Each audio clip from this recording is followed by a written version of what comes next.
The live stream number 2 has begun. What's up, people? Stream number 2. As you can see, I like that title. I like orange. But as you can see, I donned my best faux surfer gear because it was a warm day today, and I took advantage of it. And I don't know why I'm going so soft-spoken today, but hey, life's funny that way. Anyways, I'm Dom. I'm the movie nerd, and this is your Talkin Sessions with TV. And I'm here with said TV nerd on our live stream while we're also recording everything at the same time. Chris Evenko, what's going on, my dude? You know, Dom, I'm doing pretty well. How about yourself, man? I'm getting a slight case of cabin fever, and I think you are too. But is it like Cabin Fever the movie, or is it just like cabin fever in general? I would say just in general, because it's not like terrible yet. Yeah. So. Your room also just seems like a lot more warm and inviting than mine does. Mine just like yellow light shining onto my hair. But It's hey, all about what you make it. Exactly. Oh man, yeah, you can tell this is starting to get to me. I can tell. So real quick, I guess we kind of have to speak a little. How has this quarantine been before we jump into today's topic? Some real world issues for a little while first. Longer. But like, so how you holding up, bro? Like, what's it been like? I'm working, which is good. You know, I'm hanging You're in an there. essential, right? I work at an essential business. I work at a liquor store. We are indeed considered essential, and it's just been that back and forth between here and there. Pretty much nowhere else. I went to Five Guys before, and that was about it. But how was that? Were you able? It was delicious. I went with my friend, and my friend went inside for me. But there were cops in there, so I got scared for a second. I'm like, oh no. Are they like enforcing like who comes in? But they were just ordering stuff. So they left shortly thereafter. But yeah, that was about the extent of what I did today. But did they let you inside the store? Like, no, they let us inside the store. Like there were people there, but like I think they were only doing like online takeout orders. Really? Yeah, like the entire section next to them was like completely like empty. Like there was nobody sitting down in there. It was crazy. You know, that's like the one good thing I think I could say about this whole quarantine situation so far is that I haven't eaten out.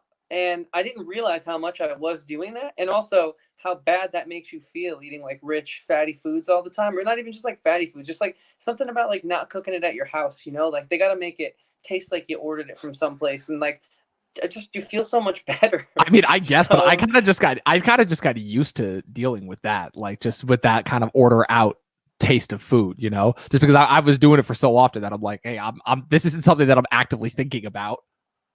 Yeah, you know, I mean, and I wasn't either, but like just not eating out now for almost like 3 weeks, I just realized like, damn, you know, I was kind of doing that a lot. So the next time I get like a burger or Chinese, whatever, dude, it's gonna be so good. I can't wait. Yeah, right. But I don't want to rush it at this point. Well, I will say this burger today tasted pretty damn good. And I don't know if it was because it was a quarantine burger or just because it was a Five Guys burger.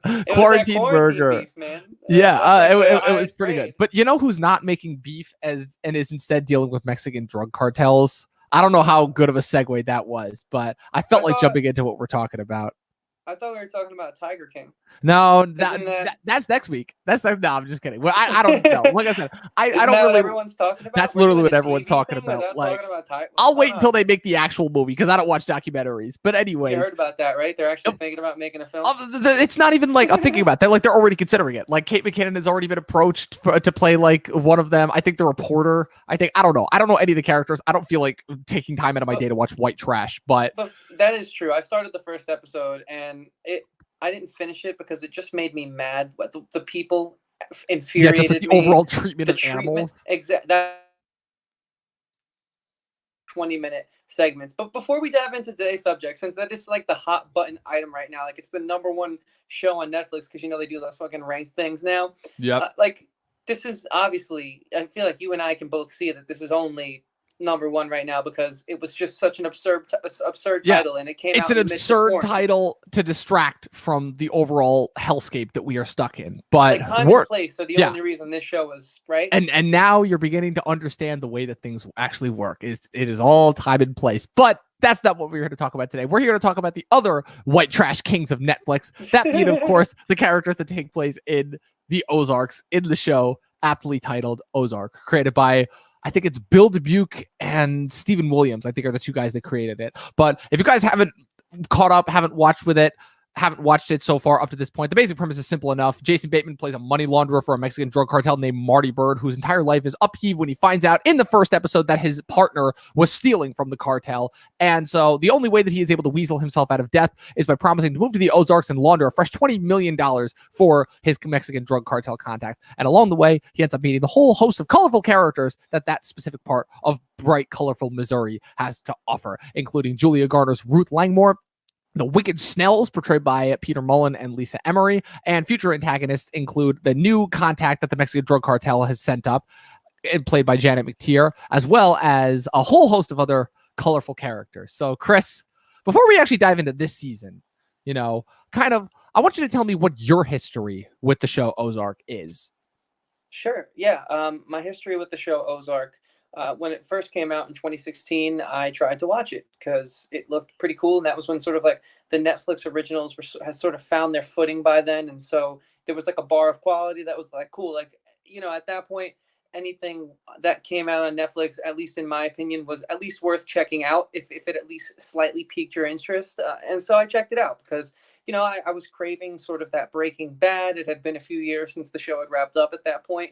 And I was like, cool, I could use something like this. And of course, like I'm not like a fanboy of Jason Bateman, but I think he's given great performances at least as far as what I've seen. So, I tried watching it and I quit like about 7 episodes in because when your reds look blue and when your blues look orange and when your just colors don't match up, there's a huge tonal distance there that I just could not get past. I felt like the filmmaking was pretty sloppy and there was like so many establishing shots that just didn't ever cut in and show you the emotion of the character. And I still kind of felt that way rewatching it, but I was able to be more forgiving because the narrative structure sort of, and maybe this is just how I've grown as like a watcher, someone who like analyzes and enjoys television, but like the narrative sort of got me through what I still think are some pretty poor choices as far as filmmaking goes in those first few episodes of the season. So yeah, well, firstly, again, I didn't want to cut off your little rant there, but my you know how much I hate having to correct you, but the first season actually came out in 2017. It was, I want to say August of 2017 when it debuted, because I was down on one of my many vacations in Florida when that came out. And it was something that I was kind of shocked by. It kind of surprised me within its first season, kind of the immediate gutsy things that it went for. And I guess that kind of shocked me into being strung along into the adventure that was the first 2 seasons, which I actually very much enjoyed. They're both kind of refreshing in the sense of it seemed like, okay, this is Netflix actually taking a risk with something and not just like releasing so many things at once that I can't keep track of something that might actually be, cool. This was one of 2 major releases that they had in 2017 that I really, really enjoyed. The other, of course, being Glow. And the thing about this show is that I do enjoy it. It's a fun watch. But if there's anything that this past season proved, it's that doesn't necessarily mean good TV. So, Chris, let's dive into this season. So it premiered. It's about 2 weeks now since it premiered. So what are your thoughts so far on this season and everything that happened in it as compared to the previous seasons? And what kind of direction do you think the show is taking? Well, I do want to just preface my statement by saying that you said you felt that the show was a risk for Netflix. This couldn't feel like any safer of a concept, in my opinion, for a mass audience appeal. It's sort of that like thriller with a crime and a mob boss and a family. And it sort of seems like everything that like my parents' generation just would watch anyways. I would not consider this show risky. In fact, I would consider this last season the most risky season yet. I saw a lot of good and bad in it, but it felt like, yes, the characters are going through extreme lengths throughout the entirety of the journey, and we sort of get to see that struggle, but nothing about it ever shocked me. Like, nothing that has happened so far in the show didn't feel like it would happen in this universe. Like, I didn't get M. Night Shyamalan or anything. You know what I'm saying? Okay, yeah. So it was a premise that you pretty much felt familiar with overall. Yeah, and I don't think that's a bad thing. I just wouldn't call it, in my opinion, and everyone's entitled to that. So maybe you'll change my mind as to why you felt it was risky for Netflix. But just for me, I felt like this was the risky season, and I think a lot of things worked. But for as many things that I think worked, I have equally, if not more, amount of things that just didn't work for me.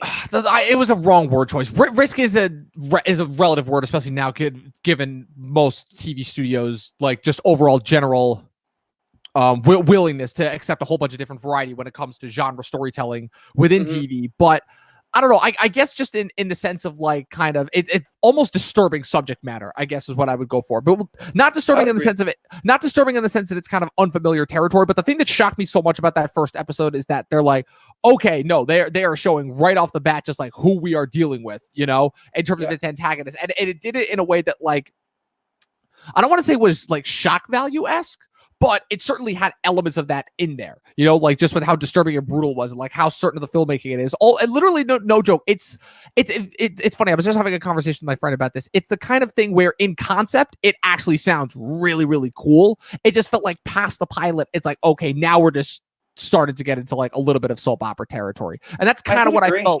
That's kind of what I felt like with this season specifically, because like the first two seasons, I guess I was still kind of reeling from the impact of that pilot so hard that I was like, okay, kind of very connected. Yeah, but also just in like kind of carrying that overwhelming sense of dread kind of throughout, especially when they introduce some of the secondary antagonists. But just going forward, like kind of as the characters, the birds have acclimated to kind of the environment and the setting. I'm also just kind of like, okay, but like.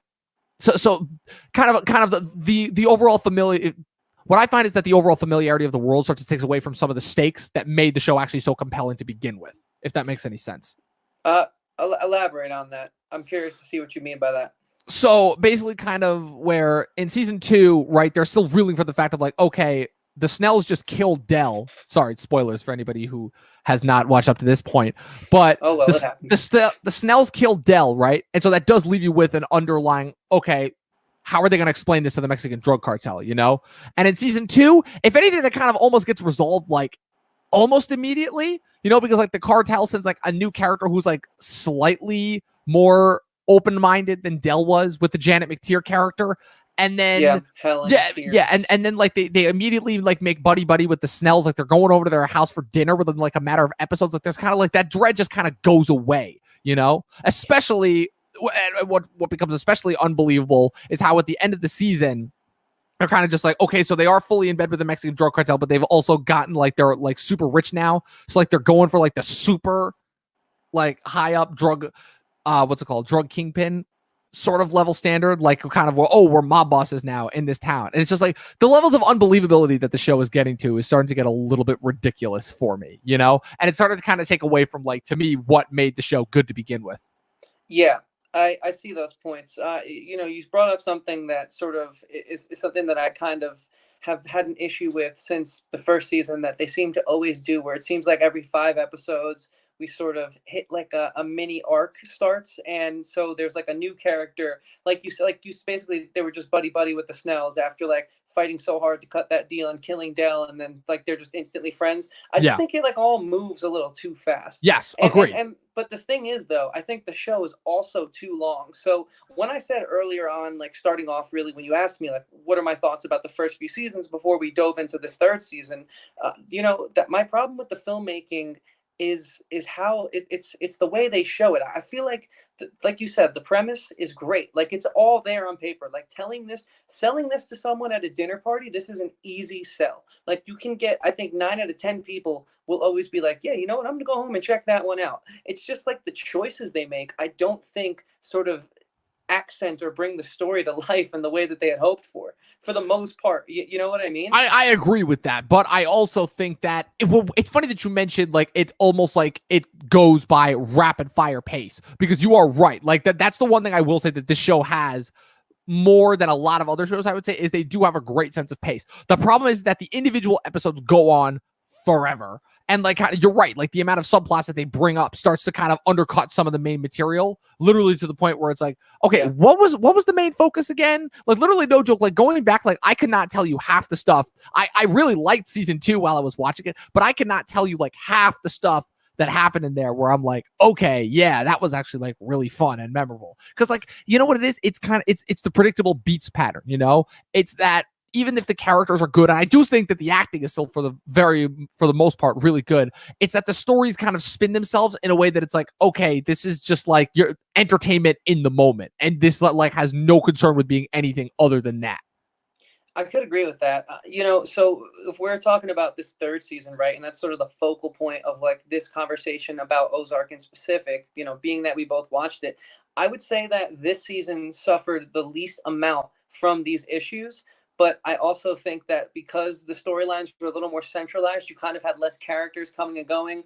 I did feel that like the narrative structure of the show, like the core, the A storyline, it kind of made me realize like the writing of this show and the capabilities of these writers, in that like we didn't really have so much going on with Sam as like a backstory character. We only really had the one FBI agent, the other guy who was sort of interrogating Petty's boyfriend. He was there, but he wasn't as like the B storylines with the sheriff and all that. They weren't as present as the first two seasons. So at first I was like, cool. In the first few episodes, we're really going to get a more centralized, focused narrative. This is when shows typically hit their stride.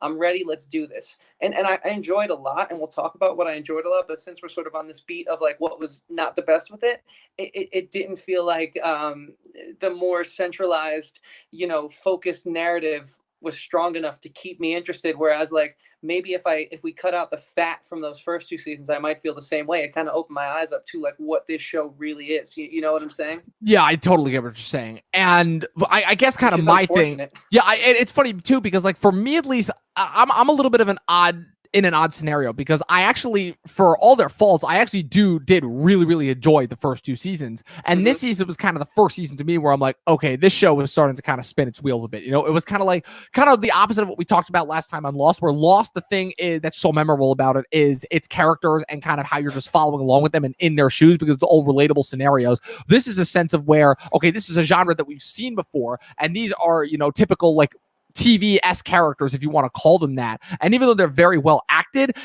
with those types of characters, it starts to get into a position where you start to like, okay, you know exactly where this is going to go. And until it actually brings in something that is shocking, that is something that still feels like shock value. It's like, okay, this season to me was kind of the statement of like, okay, every single development that happens is starting to feel just like that. It's like, I remember hearing an interview with the writers where they were like, okay, the goal of this show is to place as many obstacles in the ways of the birds as possible, which, you would think that's the case, given that that's good storytelling. But in this case, it started to feel like, okay, here's obstacle this, and here's obstacle that. And it keeps going on and on and on and on. And it's like, okay, when is this going to end? And the worst part is that some of my favorite supporting characters ended up getting axed off last season. And the ones that they brought back, or in order to replace them this season, I thought were far less memorable. Like, say what you want about Agent Petty, but that guy to me was freaking memorable just for like how like good. Over the top he went. And like, I actually thought he had like a really relatable backstory. But this new FBI agent, like, I'm sorry, what's the most discernible, memorable thing about this new FBI agent? I don't even remember what her name was, like Maya Miller or something like that. Like, what's the most memorable? I mean, like, she was pregnant. That's all. Thank you. So you're right. Like the most interesting thing to me about the character, let's just call her Maya Miller, because really, who cares to go any deeper than that? Yeah, right. Is that she was pregnant. That's the only thing I really remember. So I pretty much agree with everything you just said, but here's the only difference. See, you said that the show, I'm going to paraphrase whatever you said. To me, I interpreted it as like overstaying its welcome. This show kind of has overstayed its welcome for me after episode 2. Both times watching the first season now. So whereas like, Petty was interesting, and the whole woman who owned the blue cat before him, her narrative structure, sure, that was cool and all, but like, to be completely honest with you, if we didn't plan on doing this show for our schedule, for our show, Talkin TV, I wouldn't have watched it. I would have tuned out. I would have skipped it.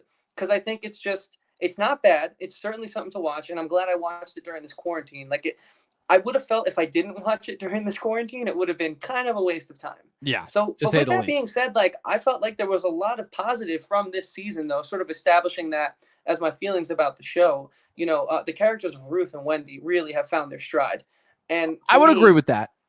To me, they're the most interesting characters to watch. And I've sort of always felt like Bateman being the lead, everyone else sort of was out acting him from the start. Everyone's performances felt stronger. He never felt like a compelling lead character. So maybe one of the reasons why I like this season more is because of the fact that you got more from Wendy, sort of really loving the adrenaline rush, the feeling of like fighting for her life, but still conquering everything in her path. And sort of Ruth, sort of like, I wouldn't say finding a backbone, but like further finding her place. I felt like those were way more interesting storylines than fucking Marty battling the FBI agent who we can't even remember his name, and the boringest scenes of the whole show in that casino office, dude. That was a terrible storyline in my opinion. Okay. Like, will he take the deal? Won't he take the deal?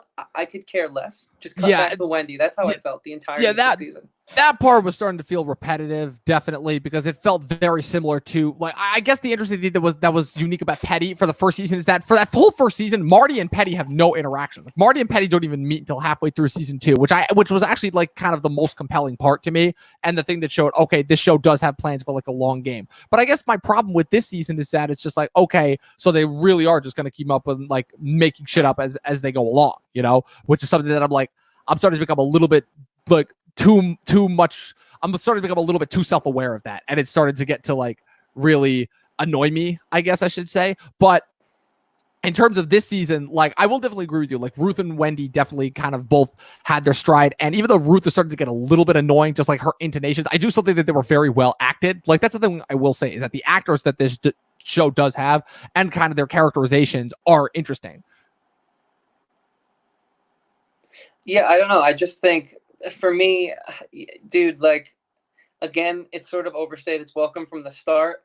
So nothing about it is too interesting to me as a whole. But the one thing I can say is, the one thing that sort of I felt this season, to me, at least as a viewer, was stronger than season 2, was that, Helen Pierce is incredible. I actually really like that character. She's badass. She's scary. She's always, like, intimidating and threatening, and I like the presence she brings. I like the stress she puts the birds under, and we had a lot of them in scenes this season, and we got to sort of see, they, like she said, we dipped our toe into friendship.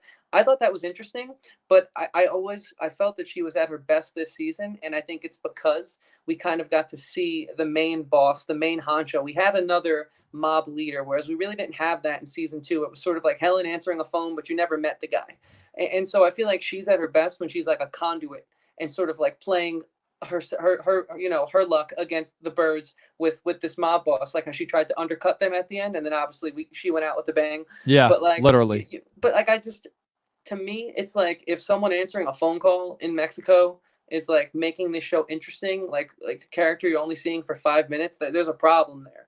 You know what I mean? Yeah, I get that. I'm just like, that character to me was just like, okay, you could go away and you would make little to no difference in the show. Like, it was just, you want to know what was the most disappointing part about the show is that this is the show that I started to put on just as background noise, just to tune it out. It's like, this is not something that I'm paying attention to. This is not something that I'm actually engaged by or entertained by. I am literally putting this on just as background noise. And I never want to watch a show because it's background noise, Now, what I will say is that for all of kind of like the treading its ground and getting annoyingly repetitive that this show did, I will say that it got pretty engaging with the 9th episode, because I will say that with the exception of that episode, every other episode in the season, I was like, okay, I could fall asleep during this and I would get about just as much out of this as I would kind of if I were awake. But The thing that I really enjoyed about episode 9 is that, especially for the introduction of a character that I was not a fan of, episode 9 actually, like, to me, had the most amount of emotional depth to it.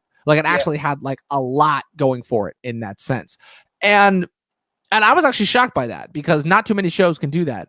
But I don't know, Chris, like, what's kind of your whole take on that with why that one episode seems to stand out amongst the rest? Episode 9 was, I think, the best season of the show. And it's because, like, this character, I don't know her name, who portrays Wendy, but like, I felt Laura Linney.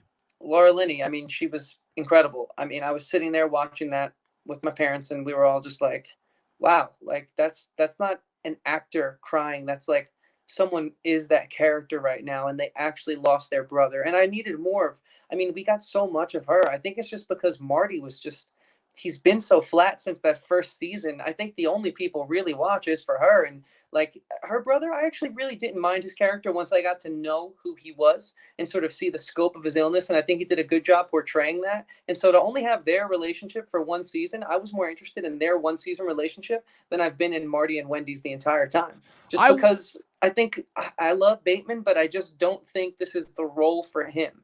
And so, really? Yeah, I mean, episode 9, we had the least amount of Bateman. We had an incredible performance from Laura Linney, and I think that's why that episode really resonated with me, to be honest with you.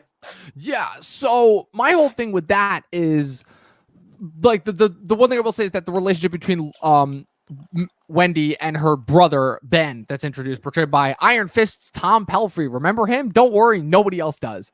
But wow, I didn't know that was him. Yeah, that was him. Ward. Way to recover. Yeah, sure. Or Netflix kept him paid, I guess, but also he got this job before the quarantine. But Yeah, I will say that whenever they sat down and they were like actually talking, they felt like actual actual siblings that were having like an actual conversation, And I actually really appreciated that dynamic. And I think that's why kind of the ninth episode worked for me, because it was just them and like kind of them going back and forth. That even though I will say it was starting to get a little bit annoying with how like I've had a big problem recently with certain media properties and their portrayal of mental illness, only because it's like the whole thing is that he's bipolar, but that felt a lot more what's it called? That felt a lot more representative to me of like kind of bad portrayals of mental illness that I've seen in really bad movies, And so that it like kind of the whole ranty, it's like, okay, now what I will say is that what's it called?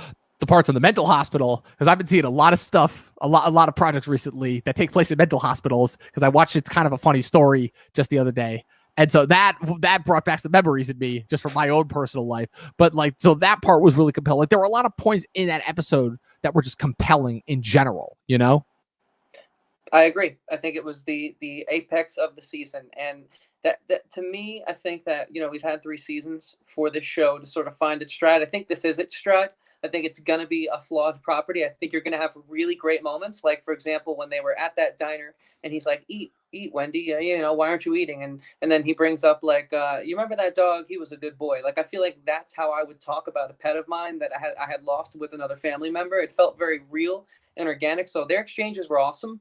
But then again, you cut back and you have like these terrible scenes within the same season of these kids going out to this stupid party cove that like it's just like the worst place ever. It's terrible. It's just boats in a circle. They make such a big deal out of it. Well, there's not that much else to do there. We've never had anything dramatic happen there, and like even when they tried to make it seem like something dramatic was happening there, I still could care less. So it's like, this is the kind of show this is.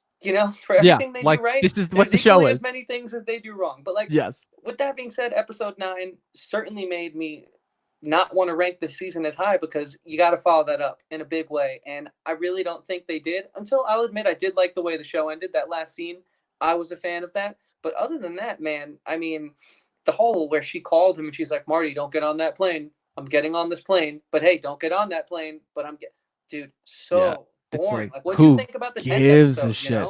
It's like the whole 10th episode. Would you even call the 9th episode dynamite, or was it just good for Ozark? No, it was good for Ozark. That's right, what it was. Okay. Like, and I feel like this should just show like kind of our overall thought process towards this, is that this is kind of the mood that we have. Like, I get it, even real world circumstances towards this, but it's like, it's just like the whole thought process towards this was just so like, who cares? And it's kind of all that there is to watch. Like, I don't being too cynical though, or I think it's just a part of like, these are the times that we're in right now, and it's like it's okay. If anything, it kind of, the bar has been raised on all entertainment, where it's like, okay, we know that like this is all that we have for now, but like even still, like, this was arguably one of the flagship shows of like the last couple of years. It's been nominated for a bunch of Emmys. Jason Bateman has won Emmys for writing and directing episodes of this. So I'm like, so why does this feel so boring? Like, this is one of the most, to me at least, acclaimed and interesting like character actors, like comedy actors of the last 2 decades. I agree. I would agree with that.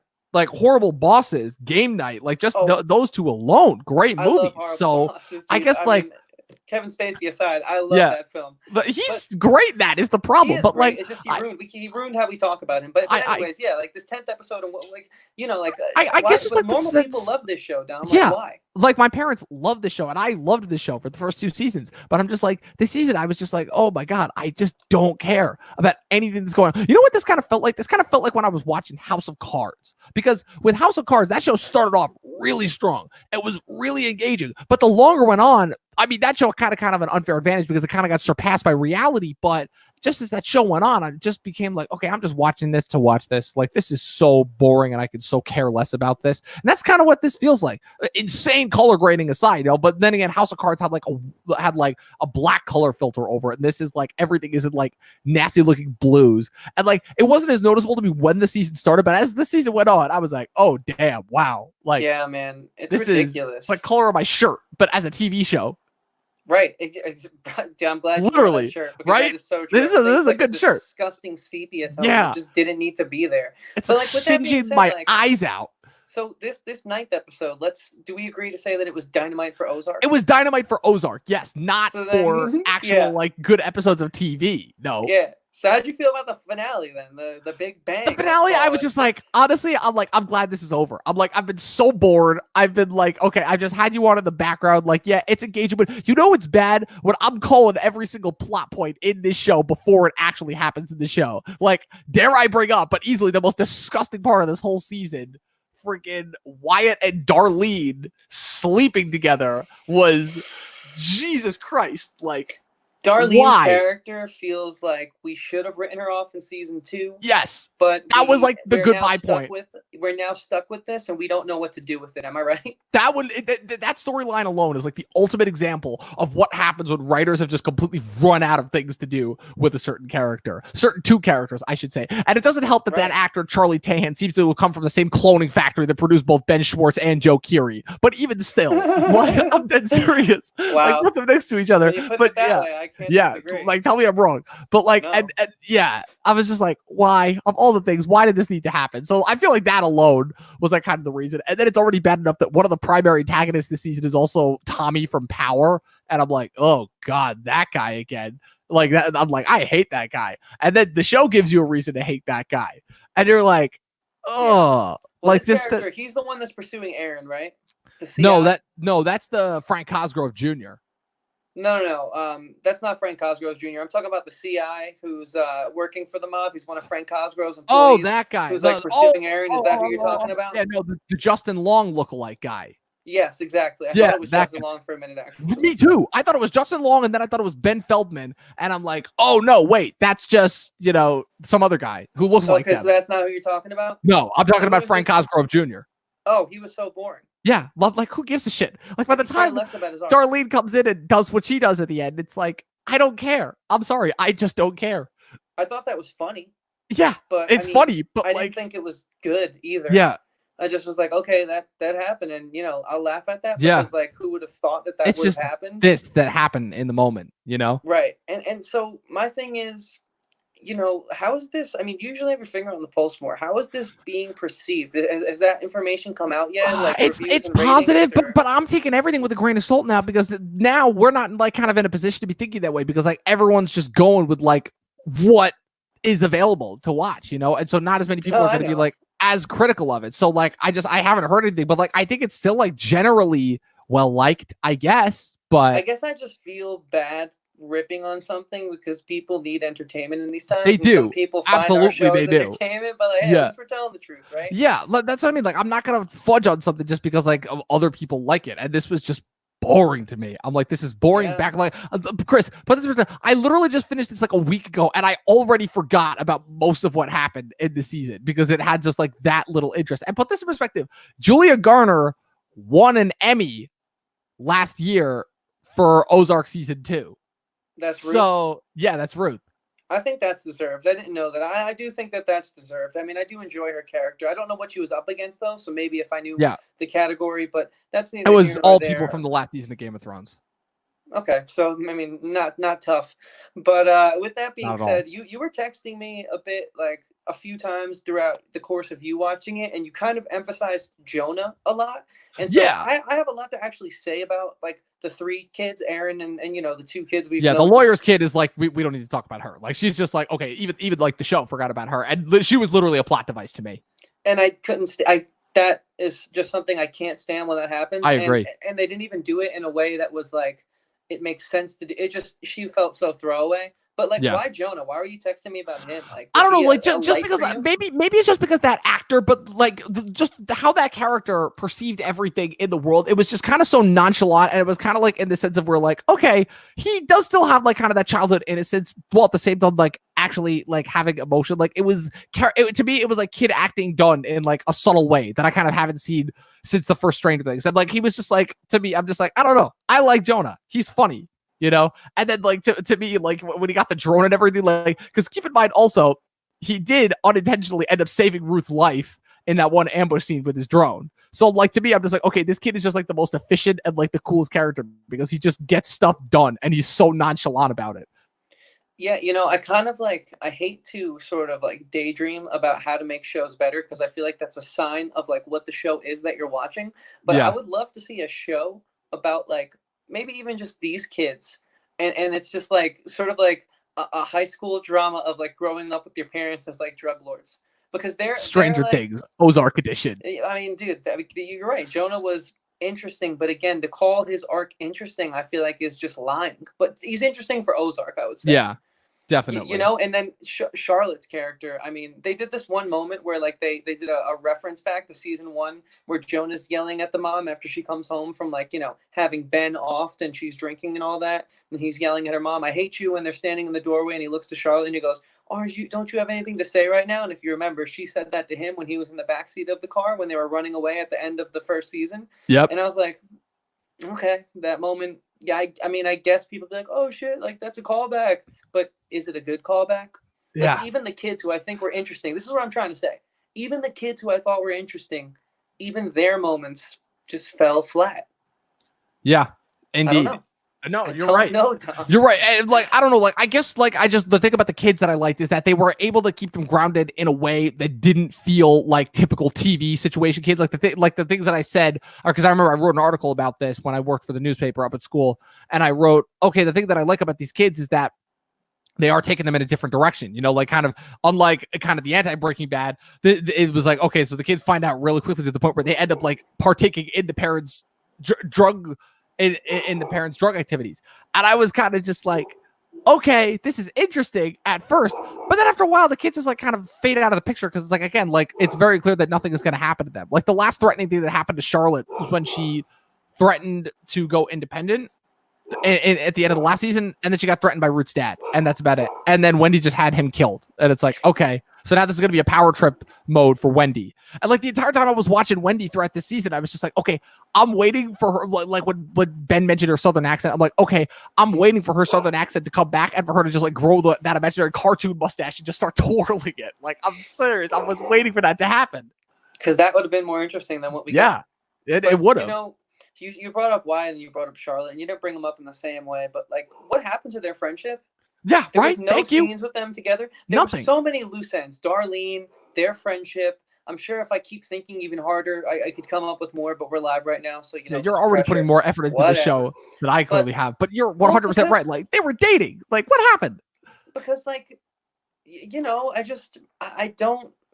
I don't want to hate it. I feel like there's a lot there that I want to like, that I should like. You feel like it's interesting because it gets your attention for the hour that it's on. I will give that the minimum. I will give it that as the minimum. It gets your attention while it's on. But in terms of actual substance, there is absolutely nothing there.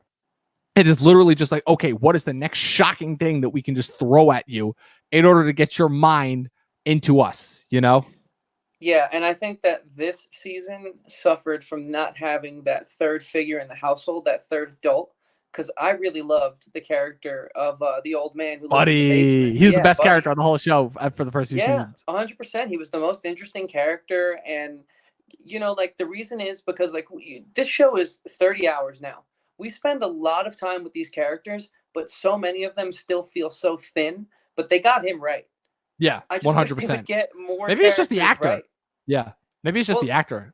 I think he was. I don't know too much of him. Maybe I've seen him. Maybe he was, dressed up in a costume for this that I just didn't recognize him. But I thought he was a great actor. You ever seen Scarface? Yeah. You ever seen Training Day? No, I haven't. Okay, well, in Scarface, he was the corrupt cop Mel, who Tony shot when he killed Frank Lopez. He's great. Yeah, okay. He's awesome. So he's just a great. Harris Yulin's awesome. He's just a great actor then. Yeah, and that explains it. So, I mean, I don't know. I don't want to jump to conclusions yet, but like, do you have anything more to like sort of not really? Like, again, it's a show that from the get-go was kind of shock value Breaking Bad. Like it's kind of like, what are the moments that we can get in order to shock you the most? Like we've got for all the decent amount of actors that they do have. Like this is a show that had Peter Mullen. I actually did like Peter Mullen when he was on the show, and they just killed him off. It's like, okay, so that's exactly what this is. If there's one thing that this season proved to me, it's like, okay, Ozark is a show that is like, okay, how are we going to shock you the most? And I've already made my thoughts clear on just shock value in general. So if that's all there is, and the characters themselves are starting to just kind of like be props to be walked along, like they're slowly becoming less and less likable. The acting is still good, the writing is still compelling, but it's like, if I don't give a shit about the characters, then why am I watching this show? This is certainly a character drama, and I couldn't agree more. But it seems like this show has no signs of slowing down. In fact, if you've watched the third season, that last episode was very telling of now we're about to enter a whole new level of crazy, given that like Marty and Wendy have gotten the blessing of all blessings from the Navarro Right. cartel gang, the big Nothing, boss. nothing says getting blessed than see your associate slash potential enemy shot in the face right in front of you. And of course, having the blood led directly on your face in that perfect spray pattern. And I was just like, of course it lends that way. I actually like that scene, and I think the symbolism is pretty blatant. Obviously, it's saying like, "Hey, like we're gonna do this together, but you crossed me one time, and this is gonna be you." And I mean, I think anyone, a 3-year-old, can interpret that, right? But I mean, that's like, but I like that. I forgive that moment. I think you needed that moment to set a precedent for next season. But like, does that? Because I thought it was a pretty good last scene. But does that excuse like the whole last season? Do you think people? Because I think people are excited now with the way that this show wrapped up, and it's certainly like you said, it's one of Netflix's flagship shows. It's not slowing down anytime soon. But like, I think it's like. I think the last scene is just like it's just something that's shocking that'll make the audience ask, okay, what's gonna happen next season? And to me, I'm like, I don't know. I'm kind of checked out. If I'm just gonna have the overall same kind of thought process during this whole season as I did the last couple, then like what's the point of even getting excited for this scene, Yeah, I guess it was just one of the only few interesting things, I guess. I mean, so that's because like it's a pretty generic scene. It feels like college screenwriting, and then we're gonna have right at the very end, we're gonna have Helen's head get blown off. She's gonna get shot in the face, and the blood's gonna land perfectly on their faces. And that's gonna be symbolism, just like our professor told us to add. And like, I get it, I really get it, man. But like, I don't know. Like this show seems like I can go on forever, and that scares me. It's because that's what soap operas do. How long has Grey's Anatomy been running now? That shit's been running for 16 years now, man. Sorry, 15 years. Yeah. I guess to answer my question, I mean, I guess we kind of just answer. We're not excited. Yeah, but I guess just like cover it because what's like, the difference between like I guess just like what's the difference between something like this and something like Glow? Like why do we love something like Glow versus something like this? I don't know why. I just came up with that one because it came out the same year. No, that makes sense. The reason why I think this is bigger than Glow, and the reason why I think I like Glow better is because I think shows like you've been saying that focus around shock value, and even if it's not their intent, if that's what they give you, they're kind of trying to give moments to the audience that they know they'll like. Whereas Glow, sort of, I know it's very from the heart. I mean, it feels very genuine. Right. There's things on that show that have happened that I haven't seen most other shows do. There's like a depth of presence and a feeling. There's like a feeling in the words on the paper and the script. And I'm not saying that like this doesn't have that. It's just that like Glow isn't trying to be anything. Glow is very genuine, in my opinion, and it's very much so, well, this is just our art, and we're putting our art out there, and if you like it, great. If you don't, you know what? That's fine, too. This feels like it's trying to be This feels like a product, is what it is. And that's my guess. And you need both of those, right? Look at Game of Thrones. That was huge. It became a product. It didn't start off as that. Agreed. But to me, I think that's why I watch shows for passion and feel and if it is also a product, there are great shows that were products that have that depth of presence. But like, I don't always want to watch this a product. Just, like I'm not. It's just something to watch. That's what this felt like. It's something to watch, and it's quick, and it's over with. And that's kind of all that I would disagree with you on it being quick, but I'm glad it feels over with for now until next time. But yeah, are you gonna watch season 4? I mean, I honestly don't know. Podcast? My thought process on season 4 is kind of the same as Stranger Things season 4, where it's like it's kind of gotten to the point where it's like, oh God, what's gonna happen next? And I guess I'll watch it for this podcast, but other than that, I'm just like, wow, I could care less. Like I've already forgotten like most of what happened in it, so it's like, why would I even bother then? Like that's not the sign of a good show to me. Yeah, I agree. So with that being said, we want to wrap into conclusions. Yeah, let's wrap it up. Sweet. So I'll go first. Like I said, guys, I certainly didn't hate it. I think that if this wasn't quarantine and I wasn't trying to, be safe and stay indoors and all that, it would feel like a chore. But because there wasn't really much going on and this sort of came out and, I think it got overshadowed a little bit by Tiger King, but people are still talking about it. It was fun to be a part of the pop culture zeitgeist and feel connected to the outside world. Well, that's pretty hard to do right now. But if you're a fan of Ozark, I'd say the same problems, if you feel the way that I feel, will still be there, and then they were there in this season. But if you're okay with that and you can forgive that, well, then you're in for another wild ride. And so, with that being said, I think this is like a 3. It's like a middle ground show. It's not terrible. There's certainly a lot that goes into it, but for me, it's just the choices aren't choices that really resonate with me as a viewer.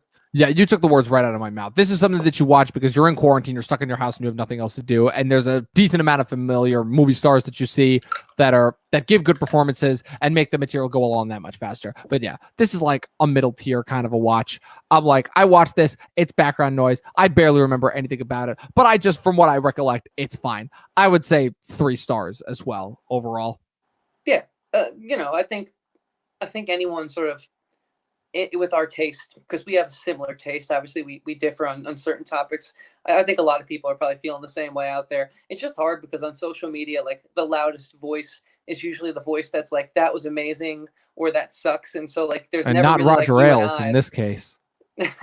No, not not him. And so us, like the middle ground voices, you don't really hear that, right? You don't hear that from the outside world. So I'm sure there are other people who feel like we do. It's a 3.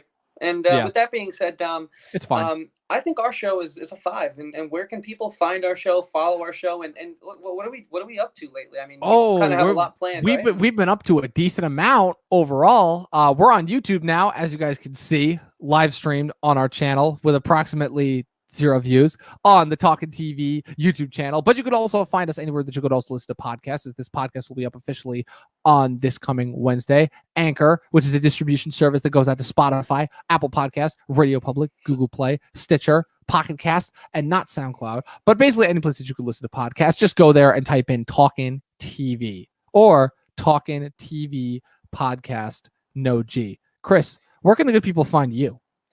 Where they can find me. Well, I'm on all of the social medias that matter, be it Twitter, Facebook, Instagram. Even I have a YouTube channel, which we're quarantined, and I'm going to start putting some stuff on it. So if you want to stay connected, if you want to stay up to date, you can follow me at Christian Ivanko. That's my first and last name. Don't wear it out. It's in the thumbnail for this video. It's in the caption for this podcast site. It's littered all over this Talkin TV network of ours. So, I'd appreciate it if you guys followed us there. And thank you guys for listening as well. We do appreciate it so much. And I know Dom appreciates it too. So, Dom, why don't you thank everyone out there who's been listening? Because, hey, we just hit a milestone number. I would like to keep that number to us because I think, that's okay to keep it to us, but we just hit a milestone number of viewership today, and that means a lot, guys. Especially I think I needed that in these times, in these trying times. Absolutely. So I'm also very grateful for the amount of viewers that we have, and they can find me on all my personal stuff: YouTube, Instagram, Facebook at Movie Nerd Reviews, and I've been making a lot of videos recently, a lot of top 10s during these trying times, and I'm going to keep doing that because there's nothing else to do. Yeah, Dom, I think I'm thinking about putting out my top 10 scene stealers of television sooner than later. I think I might upload a little bit of like sort of bonus content earlier on the YouTube channel. If all that's right. Cool with you. I'm looking forward to it. If anything, you guys can look forward to that. I mean, when it comes out, who knows? But I'm going to definitely do a top 10 scene stealers. I have about 5 characters on the list right now. But you know what? I know you can think of more. Yeah, I'm taking my time with it. Like, I have like a solid list of 20 that I'm considering. 5 made the cut. Okay. So with that being said, that's not what we like to leave the show with, though. I mean, that is a message to viewers of what's to come. But right now, there's an affirmative action, a call to action that I love that Dom delivers each week. No one else can do what he does. It's a masterful podcast conclusion, I would have to say. So, Dom, is there something you'd like to leave the viewers with here today? Same thing I do every week. There's nothing else to do right now. Watch more fucking movies, people. We out.